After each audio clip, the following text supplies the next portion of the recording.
All right, so my name is Ethan Alexander, and alongside me is Clark Jalonen, and today we will be talking about Occidental's acquisition of Anadarko. So just to start out with the background and crisis, Occidental Petroleum is an international oil and gas E&P firm and the largest producer and acreage holder in the Permian Basin, which is a very large oil field located in West Texas / New Mexico and is responsible for 20% of America's shale oil production. And in early August of 2019, the firm successfully completed a $38 billion acquisition of Anadarko, which is a smaller player in the Permian Basin that also had additional operations in the Gulf of Mexico and off the coast of Africa. And after enduring a bidding war with Chevron and receiving a much-needed capital contribution from Berkshire Hathaway, Occidental eventually completed the acquisition, and in doing this, successfully completed one of the largest mergers in the history of the oil and gas industry. So the reason why this happened was essentially that many players in the oil and gas space have been forced to consolidate due to a large variety of reasons faced in recent years, including foreign competition, along the lines of competitors such as Saudi Arabia and Russia that just simply can produce oil at much lower cost due to government subsidies, increased regulation as well for environmental concerns here in America on some of the practices that these oil drillers can use within their line of business. And then also just an overall decline in oil prices over the last decade has hurt a lot of these firms' top lines. And realizing the need to reinsert themselves as a larger player within the industry, Occidental pursued the idea of strategic alignment through acquisition. And that firm that they ended up acquiring was Anadarko.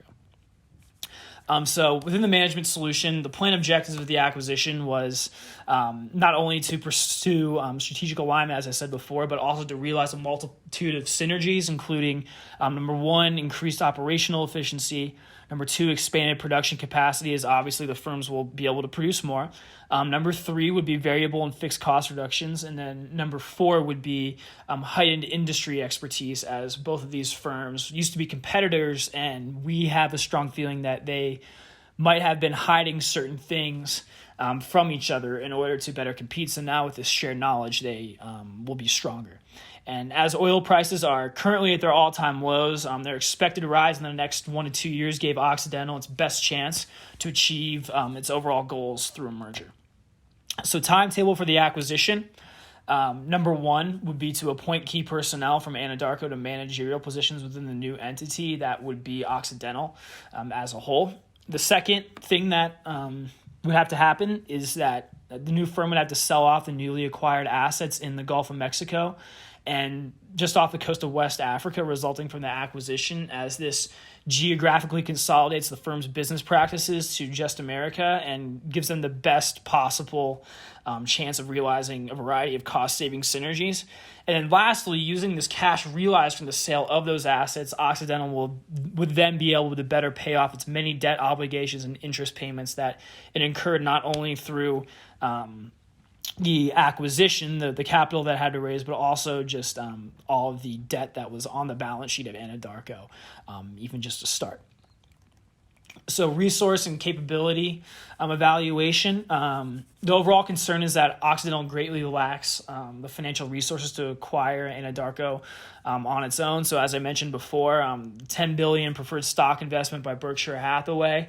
Also, too, Occidental's plan to pay off this debt that it's just raised from just about everywhere is heavily reliant on reaching a number of steep objectives.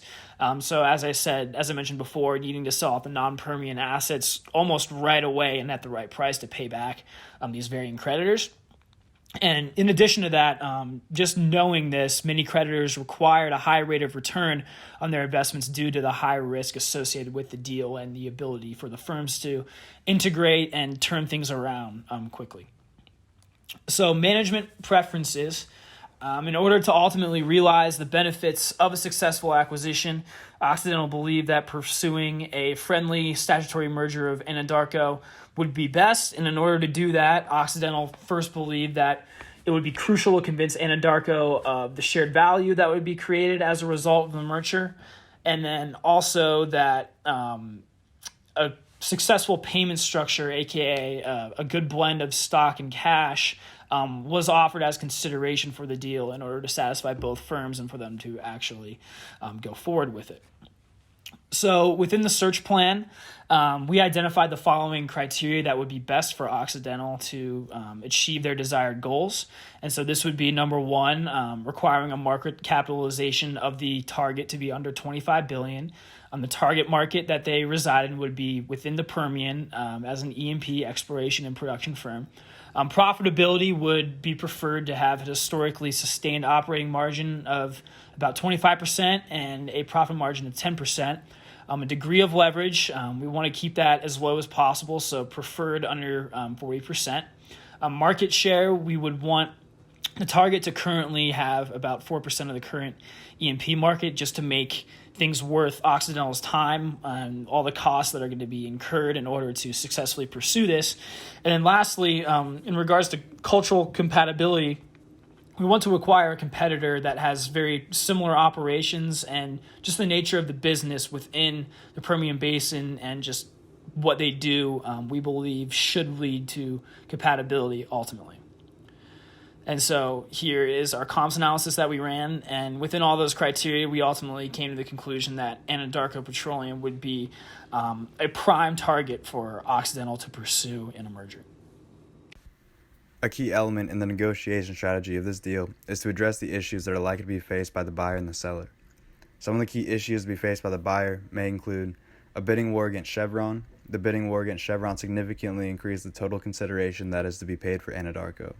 Therefore, Occidental must be cautious as to negotiate a deal with Anadarko that is both satisfactory and affordable. EPS dilution. In order to limit EPS dilution, Occidental prefers to use more cash than stock in financing this deal, something that may also be of interest to Anadarko. Shareholder approval. Before completing the deal, Occidental must first gain shareholder approval. Occidental must convince shareholders of their ability to complete the acquisition and the value that it would bring to the company.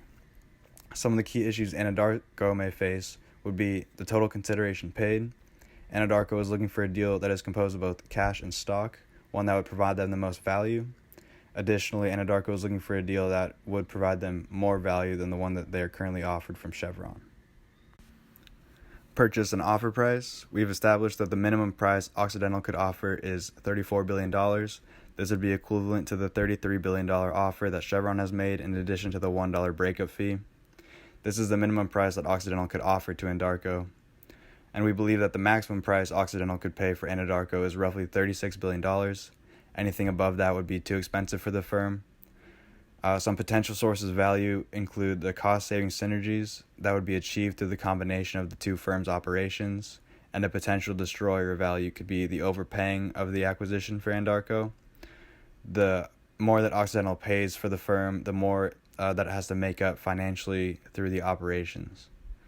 We estimate that an initial offer of around $35 billion, comprised of both 50% cash and 50% stock, would be ideal, as this would be affordable for Occidental, and this structure would satisfy both the needs of Occidental and Anadarko.